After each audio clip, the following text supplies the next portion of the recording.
Hello বন্ধুরা, এবার আমি দুর্গাপূজায় জাতীয় মন্দির ঢাকেশ্বরী মন্দিরে এসেছিলাম। ঢাকেশ্বরী মন্দিরে আগে অনেকবার এসেছি, কিন্তু দুর্গাপূজার সময় কখনো আমার ঢাকেশ্বরী মন্দিরে আসা হয়নি। এই প্রথম আমি ঢাকেশ্বরী মন্দিরে দুর্গাপূজা দেখতে এসেছি। তাও কাজের ফাঁকে সময় পেয়েছি, তাই ঢাকেশ্বরী মন্দিরে একটু আবির্ভাব হয়েছি।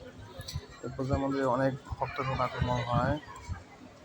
মা দেবীকে ভিতরে অনেক টিভি চ্যানেল সাংবাদিক আছে, ভাইরা অনেক চ্যানেল আছে, তারা সবাই এক একজনের সাক্ষাৎকার নিয়ে কথা বলে এবারে পুজো কীরকমভাবে কাটছে, কীভাবে কাটছে। সবার একটি এখানে রাজনৈতিক দল আসে, অনেক ধরনের দলগুলো এসে তারা বিভিন্ন ধরনের বক্তব্য কথাবার্তা বলে, ভালো কথাবার্তা বলে। তো একটু কতদিন থেকে সাংবাদিক ভাইরা এসেছে, তারা সবাই দেখেন কত সাংবাদিক আছে এখানে।